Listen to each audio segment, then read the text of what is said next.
Hi, my name's Spotty and welcome to my video discussing dissecting cellulitis. First of all, I want to say thank you for clicking on my video, and I'm making this video in the hopes that I can help someone else that has the same skin condition that I do.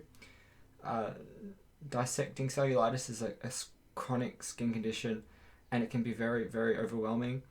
Unfortunately, there is no cure. However, I have found a way to effectively manage the symptoms that can otherwise be quite unbearable at times. So in this video I want to talk about my experience with dissecting cellulitis, briefly touch on what I went through, and about how I came to experiment around with my diet, which eventually led me to find a way to effectively manage the symptoms. So I'm 33 years old, I'm almost 34. My skin condition began about 8 or 9 years ago when I was in my mid-20s. At the time, I'd started to go to gym, and I had a huge dietary change that I thought would help my gym routine. It was around that time when I started going to gym and changing my diet that these lumps started to form on the back of my head. At the time, I didn't really know what they were at first. It wasn't until I got referred to a dermatologist.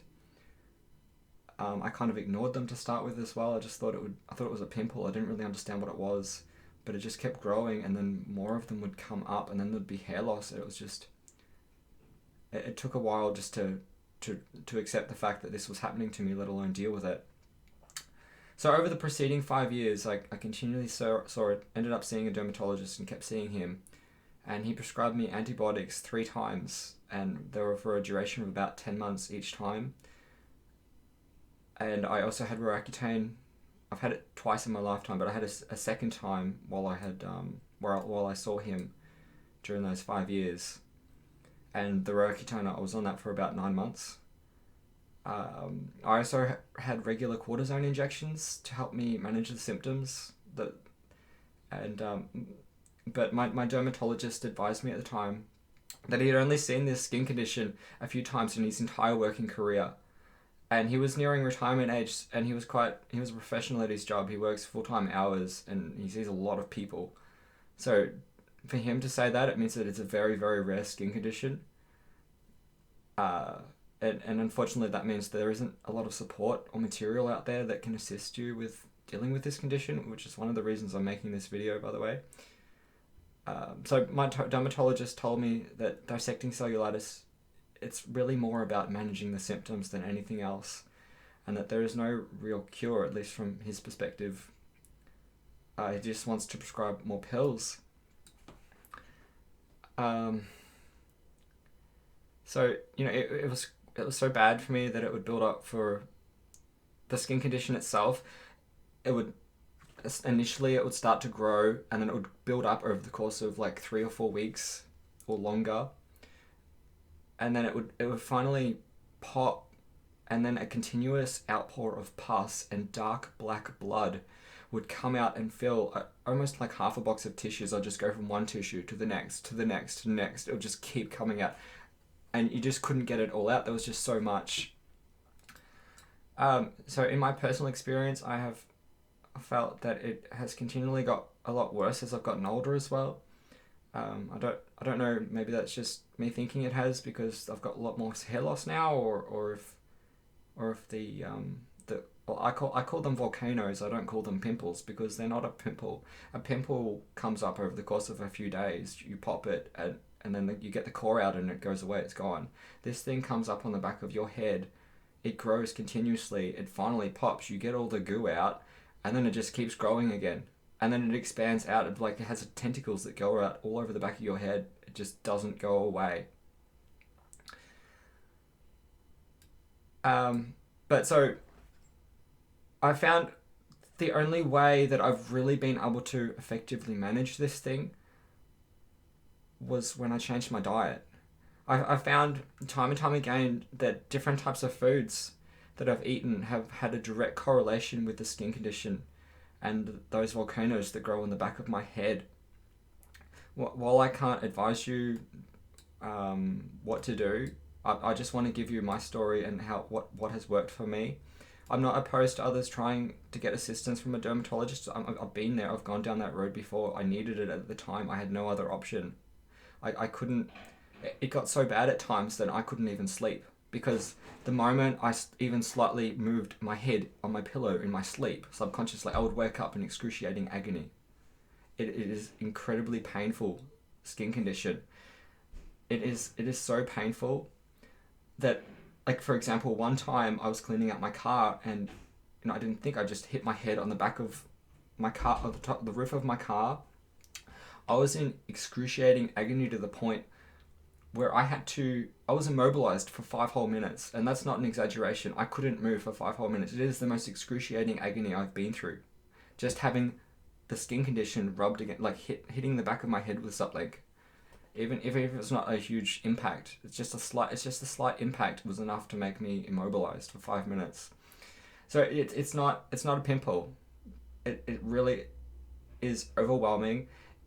It has a psychological component as well, because you're going through something.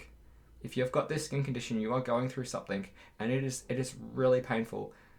And people don't really understand what you're going through. They think it's just like a pimple on the back of your head. If you go onto like Reddit or somewhere like that, you'll find upvoted videos of this skin condition, and people are just going, oh, that's gross, but that they don't see the psychological component behind it. It's not just this thing on the back of your head that pops and continuously comes out. It can really wreak havoc on your mental health as well, because either you can't sleep, or you're self-conscious because people in public are looking at it. And it's the trauma of trying to deal with it and realizing, coming to terms that you've got no control over this thing, and even a dermatologist can only do so much for you. So where am I up to? I've got notes that I was trying to go through. So the dermatologist that I was seeing, he would repeatedly keep prescribing more pills, and the pills themselves that he was giving me have their own really bad side effects. I personally, I don't think, particularly Roaccutane, it's a very heavy drug, and while I wasn't feeling suicidal, I felt so depressed, and I just felt like the world had ended almost when I was on those pills. And the antibiotics, I don't know why, but I kept feeling sick after I'd been on them for too long. I don't know if that's just me. And in recent years, I've pursued holistic health a bit more, and I was diagnosed with streptococcus. And as far as my integrated doctor, his opinion was that it stemmed from taking all those antibiotics that the dermatologist kept prescribing me over and over and over again. Which, from his perspective, I'll have to deal with that for the rest of my life. So there's secondary causes, that have resulted just from taking pills to try and manage the symptoms. Not taking a pill isn't enough from my perspective, from what I've gone through at least. So personally, I kind of, I got, after 3 times on antibiotics and the 1 time on the Roaccutane, every single time I took those pills, it would go away, but then as soon as I stopped taking those pills, the moment I stopped taking those pills, it would start coming up again. And then it would slowly grow, and the whole time it was coming, I'm like, I don't want to go back on those pills. They're going to make me sick. I can't do it.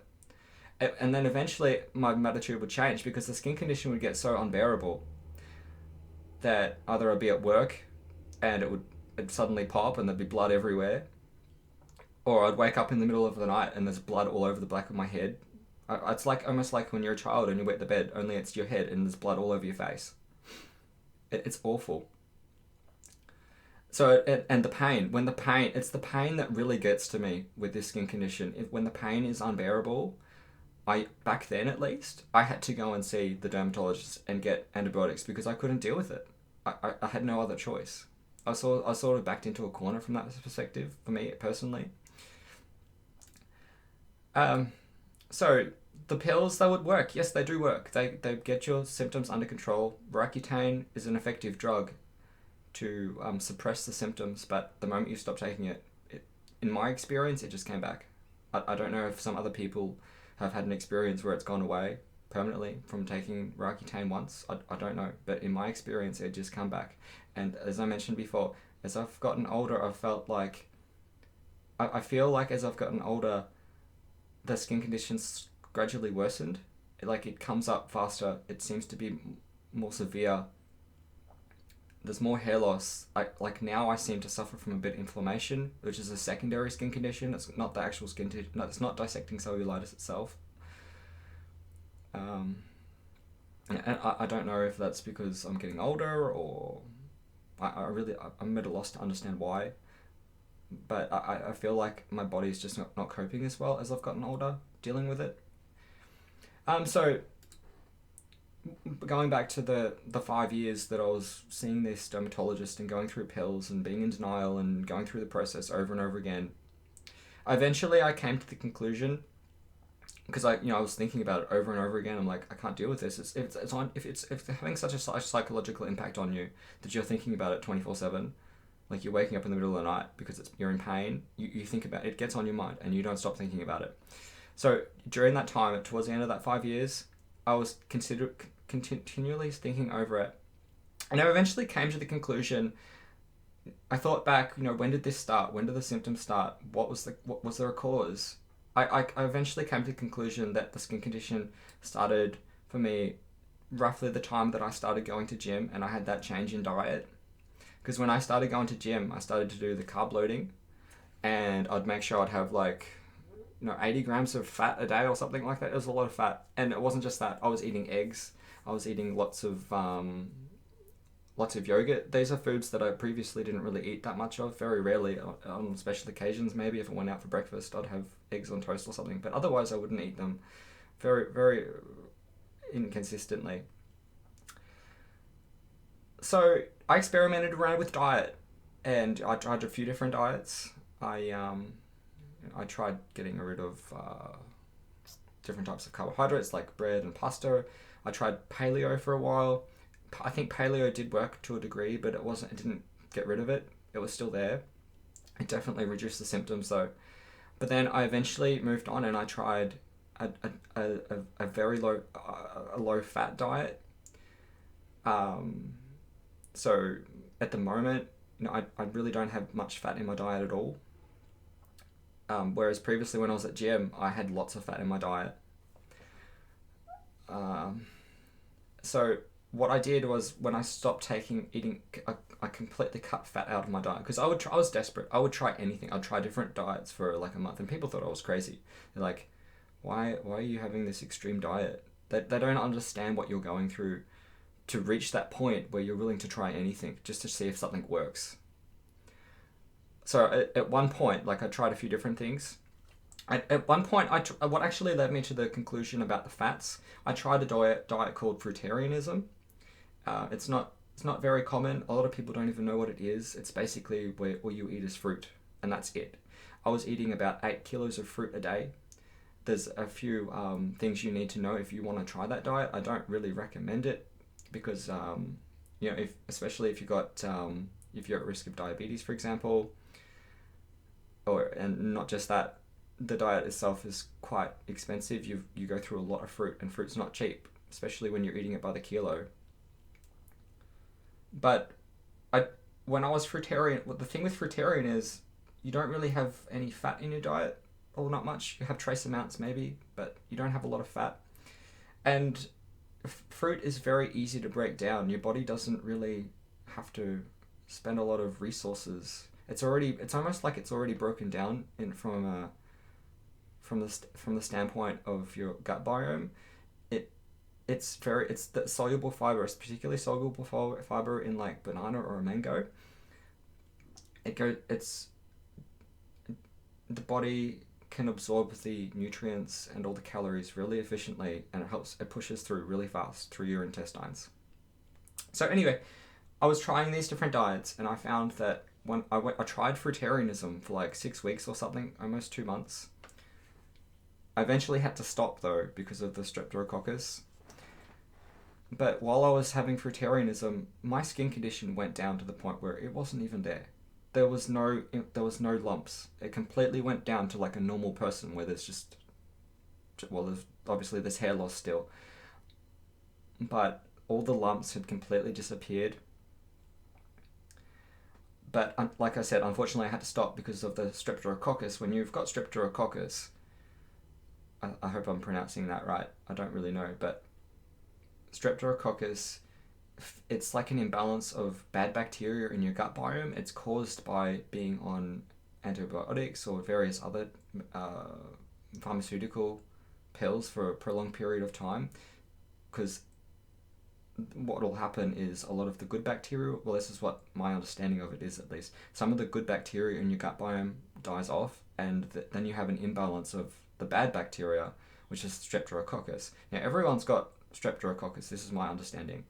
I don't know how true this is. My understanding is that everyone's got streptococcus, but the balance of good bacteria keeps it under control. It doesn't get to a point where, from my experience, if I ate too much fruit or sugar, I'd have really bad symptoms just from the imbalance of bacteria. So I had to stop the fruitarianism. I went back to other diets, and the skin condition obviously kept coming back for me. So I thought about it again, and I come to the conclusion that it was the fats. Every single time it was different types of fat because of the low fat content and the ability for the body to break down fruit really easily. So it got me thinking along the lines of diet that there is definitely a correlation between my skin condition and different types of foods that I eat. Where am I up to? So I've tried around with all different diets, and the only one that has effectively worked for me time and time again in reducing symptoms is the low-fat diet. There's one group of food that I would strongly recommend if you've got dissecting cellulitis. Anything with egg in it, like cooked eggs, poached eggs, whatever you want, or anything that's deep fried, like packets of chips or something that's cooked in a wok. Sorry, not a wok, a deep fryer. Those type of foods seem to irritate my skin. If I'm consistently eating eggs day after day, like I was when I was at gym, my skin condition just comes up and up and up, and I get those lumps, those huge volcanoes on the back of my head. They grow for like a whole month. When I have no fat in my diet, the skin condition is still active, but it's very mild. It sort of comes up slightly for me at least, and then it'll eventually, after like not even a week, it'll eventually rupture. Sometimes like 3 days even, and then for me it's just a bit of white blood cells that come out and a bit of blood. There's not even really much pus that comes out anymore. So at present I try to stay to about 5 grams of fat a day, which isn't a lot. And I mean, this is my experience. I can't advise you not to eat fat because the human body needs fat. It needs fat for hormone regulation and a host of other things. If you don't get fat, the body needs some fat. It doesn't need a huge amount, but it does need some fat. That's at least my understanding. I am not a nutritionist. I can't advise you. I just know the basics about macronutrients and micronutrients and all these type of things, but I don't know what the body needs. I can't advise you. I'm just talking about my experience and what I do. So what I've tried a few different things. I find that if I eat small meals 4 or even 5 times a day, I tend to have snacks more than big meals now. Or sometimes if I'm busy for like the whole afternoon, I'll have a big meal before I get into it. That way I'm not hungry all day. But otherwise, I try and stick to smaller meals. And it's really hard because I'm really prone to weight loss because I'm not always getting enough calories. But I don't care. I'd rather be skinny and not have to deal with this skin condition. This skin condition is chronic. It's severe. It keeps you awake at night because you're in pain. It just starts pissing out blood at random times. Like, I was intimate with someone a while back, and this is one of the reasons why I don't get with many people anymore. And we were in the bedroom, and then all of a sudden there's blood everywhere. Like it's so overwhelming. I'm willing to do just about anything to try and keep this skin condition under control. That this diet, it gives me relief, it gives me a purpose, like I feel like I can live again, because the symptoms are a lot less for me personally. So I'll touch on what foods I eat and why I picked those foods in particular. So the other thing is, I don't eat any processed foods. I try not to. Occasionally, like I had one Rose's chocolates when I was at my grandmother's yesterday, but like if I have it, it's just one small thing. But if my skin condition was out of control, I would have nothing. I would be very strict. I would just stick to this diet, which I'm about to tell you. So my primary diet, which is like 99% of what I eat, consists of the following. I have curries that I usually turn into vegetables that I usually turn into some type of curry, but again, no fat. And you like, if you want to make a good curry, you've got to have some sort of ghee in it, or maybe coconut product, but you can't because they've all got fat in it. It's really hard if you don't know the basics of nutrition. It's really hard to know what has fat and what doesn't, because a lot of foods have a lot of different, like even small amounts of fat. So for me personally, I have vegetables, and I make a curry just with herbs and spices. Make it interesting. I don't want to eat vegetables by themselves, and I get probably about anything between a third to half of my calories from basmati rice.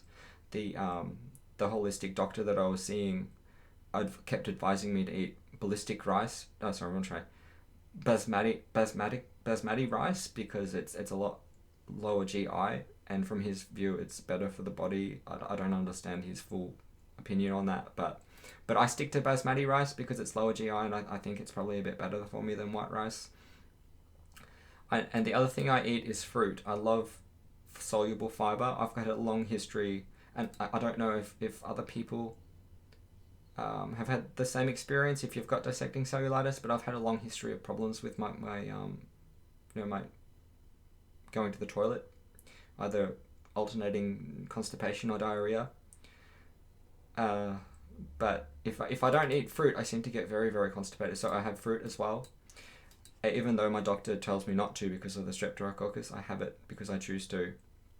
And if I get a bit itchy, I can deal with that. So I'm vegetarian, so I consume, for protein, I have at least 2 scoops of whey protein isolate a day. If you have the isolate, it's a very low amount of fat in it, maybe like a gram or something, I don't know. But that's it. That's primarily my diet. So it's vegetables, basmati rice, some fruit, and whey protein isolate. If I was consuming the flesh of animals, I would only have chicken breast and white fish. I wouldn't, if I was going to eat them, because back when I was at gym, I wasn't vegetarian back then.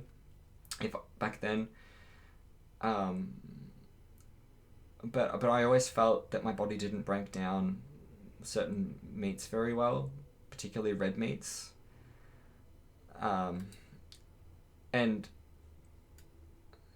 So just to mix it up, I find it can be really hard for me personally, because to try and keep this skin condition under control, I'm on this strict diet that I've implemented myself, that I've found has worked for me. I don't care what anyone tells me, any nutritionist, any doctor, I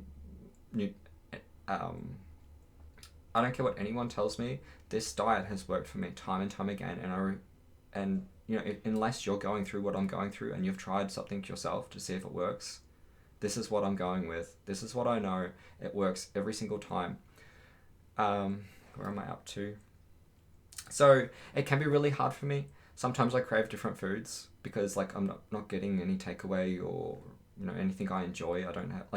I have a bit of a craving for deep fried potato chips in a bag sometimes, from the supermarket.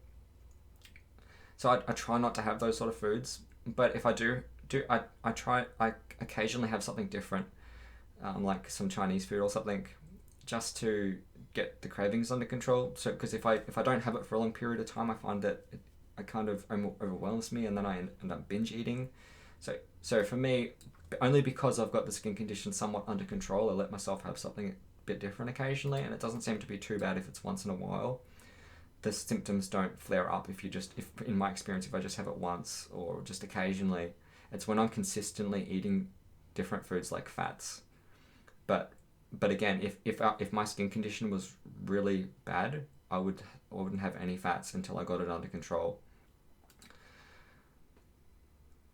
So the only other thing I really have is a bit of low-fat milk in a cup of tea in the morning, because that's one thing I refuse to give up. I love having a cup of tea in the morning with a bit of milk, but low-fat, I can still enjoy it. It's not as bad, and there's like 1 gram of fat or something. It's next to no fat in it. So, but overall, I have about 5 grams of fat a day in my diet, which I can't advise you to do that because it's not good for you. My understanding is it's not anyway. But I'm willing to do that. I'm willing to do that to myself if it means that my symptoms are under control. I don't care what the symptoms are from having no fat in my diet. If it means that I don't have to deal with this thing on the back of my head. And like, I can understand, I can reason from someone else's perspective that they probably think I'm like a paranoid person because of how strict I am with my diet and how worried I am about the symptoms, but they haven't gone through what I've gone through, and to this day continue to experience, because this skin condition never fully goes away. All I've managed to do is reduce the symptoms, and that's it. I haven't cured it. My hair hasn't grown back. It's still there. I've just reduced the symptoms to the point where it comes up and then it goes away. It pops and it actually goes away, assuming I'm strict with my diet. So I'm also, in addition to anything that's processed, no for processed food, I'm also very cautious of wheat and rye products. I think it's pronounced gelatin. It's like the stuff in like jelly to stick it all together. It's like a bone product. I don't really understand much about it, and also spices and chili. Spices like chili and paprika. I try not to have too much in my curry because I'm worried that, again, they might be in the past I'm not sure, maybe they've caused me to have some inflammation, but I'm not really sure. But I try not to have too much just in case, because I'm paranoid as all shit, and I would rather reduce those and know that it's not a cause. But I'm pretty sure that when I've had, because I used to eat a fair bit of rye bread last year. I was experimenting around with diet again, as I always do, because I'd been on this diet for like almost 2 years or something, and it was working for me. But then I started eating bread and a few other things, and it started to flare up again. So now I try not to eat any bread unless it's like once in a while. Like I said, I have something. Like today I had a small amount of bread. It was like a few servings of a bit of a French stick, and that was it. It wouldn't even been like 1 slice of toast equivalent, maybe something like that. But again, like, I just had a bit of jam on it. I didn't even have butter, because butter is really, really high in fat. All dairy is really high in fat, pretty much all of it, except for the whey protein isolate that I mentioned.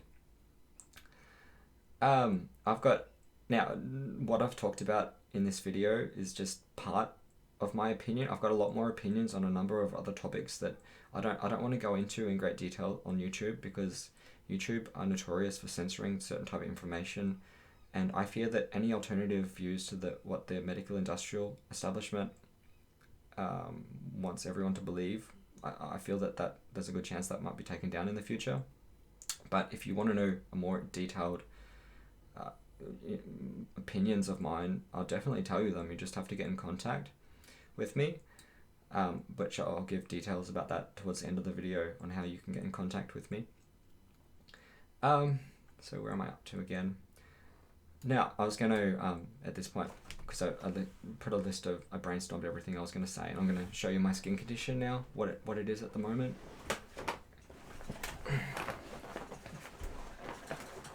So, I think you can see, I hope you can see everything, because I can't see what you can see right now. But as you can see, there is a lot of hair loss, and I mean, it's quite red, but make no mistake, that is not the actual skin condition. It is just a secondary inflammation, which I'm ongoing gels to try and get that under control at the moment, and I'm seeing my dermatologist to see what he can do with that at the moment as well. But like, at the moment, I've only got like 2 areas where it's very, very minor amount of I can't even feel where it is. I've got one area somewhere over here. So I don't even know where they are. That's how minor it is at the moment. I don't even know where the lumps are. There's only two like really minor areas, and they've only been there for like this one on this side has been there for like 5 days or something, because I ate a few things I shouldn't have. Like I said, if I have something I shouldn't eat, it tends to come up a little bit. Then if I stop eating it, it'll just go away now. So that's why I have something to just get the cravings out under control occasionally. That way I don't binge eat. But even so, like, it comes up and then it just seems to go away. So that's again, it all comes back to diet for me in my experience. So there's only 2 areas at the moment, and they come up and then they'll eventually pop, or I'll like put a little bit of pressure on it just to see what happens. There's nothing even coming out right now, but usually it's just some white blood cells. Like, it's just the clear liquid that comes out. There's no pus. Only if I really push it will there actual blood that comes out, red blood. So there's some mild inflammation, I think, at the moment, but no pus, only white blood cells. So for me, that is an accomplishment compared to what it used to be, where there'd be the volcanoes that would come up and they'd grow and grow and grow, and then finally they'd explode. I had one time that it was, I could feel it, like, not even touching it, I could feel it was just like, I could feel the pressure, like the skin like tightening around it, and eventually I just touched it like this. I just gently touched it, and I was next to the mirror, and it just popped and literally ricocheted all over the ceiling. That's like not exactly over a meter in circumference. I guess it's not a circle, but it was. I've had some pretty gruesome experiences with this skin condition. It's not nice to deal with. But on that occasion, it was just black blood that came out and splattered everywhere. There wasn't even any pus, really. It was just all black blood. So if you want to try something different, reach out to me. I've created a Discord channel for anyone that has this skin condition, so that my hope is that we can get in contact with one another and support one another and share our experiences and learn from one another on how to better manage our symptoms. What I recommend to anyone in life, regardless of if you have a skin condition, is to always try to improve your immune system. It is invaluable to have a strong immune system. If you've got a strong immune system, you can take whatever life gives you and you can deal with it a lot more effectively. The reason, in my opinion, that only the white blood cells, the clear liquid, is coming out, and no black goo, black blood, no huge amounts. I occasionally get a little bit of pus, but it's only a small amount. And the reason I feel that that's happening is because my immune system is somewhat functional now. Like, back years ago, when the volcanoes would grow and grow and grow, like, if you've got black blood coming out the back of your head, to me that's a sign that your immune system's not functioning properly. That again, this is in my opinion. A dermatologist might disagree with me, but if you've got black blood coming up, it means that the body isn't cleansing properly. It's not healing. The body sends blood to an area to try and reduce the inflammation and heal the area. But if it's not doing that and the blood's just building up and it's getting black, that to me, that's a sign that there is something chronically wrong with you that you need to deal with. You need to get it under control. You need to try and work out how you can manage this so that it can stop happening and your body can heal. Which, again, for me, that in my experience, that comes back to the diet, which I've gone over repeatedly in this video. So there's a few things that you can do to strengthen your immune system, and I'll list them in brief detail here. One of them is you need antioxidants. So fruit is a good source of antioxidants. I've got a hydrogen water machine, which I use as well. There's a few other ways you can get antioxidants into your life. And more importantly than antioxidants is to avoid oxidative stress, which is the complete opposite of antioxidants. So like certain, I think sugar isn't causes oxidative stress, and carbonated drinks is notorious for it. It's really high in oxidative stress. It just takes, so oxidative free radicals, they remove the antioxidants, does that make sense, in your body, and it puts your body. That's how your immune system gets weak, in my opinion. This is my opinion. This is what my understanding is. If you speak to a medical doctor, they might tell you something completely different, but this is my understanding of the human body. So the other thing you need to do is try to alkalize your body. So for me, I have, I think it's called Bassica. I have that occasionally, and the hydrogen water machine is very alkalizing, and a bit of fruit and vegetables. They're very alkalizing as well, fruit and vegetables. And another thing you want to do is consume the right amount of vitamins and minerals. Now, I can't advise you how many you need, unfortunately. You might need to talk to a nutritionist if you really want to pursue that. But the few things that I do recommend is to get enough vitamin D, vitamin C, and make sure you're getting enough zinc, because those are and maybe magnesium, I think, and manganese. I'm not sure how to pronounce that. But vitamin D, vitamin C, and zinc are absolutely vital for your immune system. If you're not getting enough of those, you're going to be depleted. You're going to feel awful all the time. And when you do get sick, it's going to be 10 times worse than it would have been if you had a functioning immune system with vitamin D, vitamin C, and zinc. And the other thing about zinc, if you do some research like I did years ago, trying to work out how I can deal with this thing on the back of my head, I was spending hours just browsing Google and trying to research, going into tunnel vision and looking at different things, trying to understand the human body in more detail. If you research it, you will find that people that are deficient in zinc usually have some type of skin condition problem. I don't know if that's got anything to do with dissecting cellulitis. I'm not trying to say that it does, but I'm not taking that chance. I'm on supplements for zinc. But that, again, I can't advise you to do that. I'm just telling you what I'm doing. Another thing I would tell you to do is not to overexert yourself. You don't want to be physically fatigued all the time, because if you're physically fatigued all the time, the body doesn't have enough time to rest and to catch up. And another thing for the immune system is to avoid stress. If you're in a toxic relationship, or you're in a work environment that's really stressful, or you've got money problems, I don't know what you're going through, but whatever it is, you need to try and find a way to try and minimize and reduce that stress.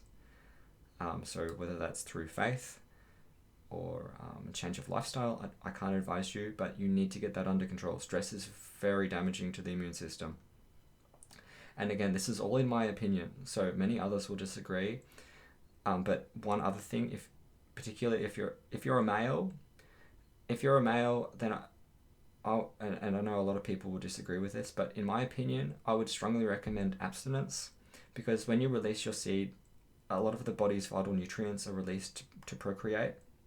The body gives a great deal of precedence to the creation of new life, and unfortunately, assuming you're ejaculating too frequently, it can have an impact on the immune system. In my opinion, it has an impact on the immune system, because you're constantly releasing your vital nutrients, particularly zinc. But again, that's just my opinion. A lot of people are going to disagree with that. So to sum up, I want to say thank you for watching this video, which has now gone for 38 minutes. I've done all of this unscripted. I've just put a few notes together in the hopes that I can help, even if it's just one person. I know not everyone will agree what I've said in this video, and this is entirely subjective. I don't claim to have an answer. I'm just talking about my experience and stating what has worked for me personally. And I really hope that you reach out to me on Discord if you've got this skin condition, even if it's just one person. I really want to help you. I don't care what your walk of life is, what your symptoms are, if they're really severe or not. If I can help you in any way, I will, because I went through hell trying to work this thing out and dealing with the volcanoes on the back of my head. And it's only in the last few years that I've really felt, particularly recently, that I've felt that I've got an effective way to manage this thing for me personally. And again, I don't know if the diet that I have will work for you, and I'm not going to advise you to do it. But if there's a chance that it helps you, then I'm so grateful that I've been able to help you. That means so much to me. I'll probably won't be looking at the comments to this video very often, so please, if you want to get in contact with me, please contact me on the Discord. I'm going to create a link and share it in the description of this video. So if you come there, I'll try and help you in whatever way I can. Thank you so much for watching, and my heart really goes out to you if you're dealing with this, and especially if it's really severe. It is chronic and it's so horrible, but there is hope. You can deal with this. It does get better. Don't give up. Never give up in life. Always have faith, and always try and learn from the experience. It might not seem like it at the time, but life is an experience, and only because it's painful doesn't mean that you're not learning from it. You are growing. Even if it feels like you're going through hell, you are growing as a person. If you're going through a painful experience, you have so much more experience than someone that didn't go through that, that's just been given everything in life and has never dealt with a problem. You have the perspective that they don't. It is an incredible blessing from that perspective to deal with this, because when you finally get it under control, you'll be so much more grateful for everything you have. I am so grateful every single day that I get up. I'm grateful that I'm alive. I'm grateful that I can breathe. I'm grateful that I'm not dealing with the skin condition as severe as it used to be, even though it's still a problem. It's not overwhelming me anymore, and I've got some degree of life again. So please get in contact with me. I'm here for you. I will do whatever I can to help you. I can talk to you personally. We can arrange a call, whatever time zone you're in, and I'll talk to you and I'll help you through this. I really hope that I can help you. Goodbye.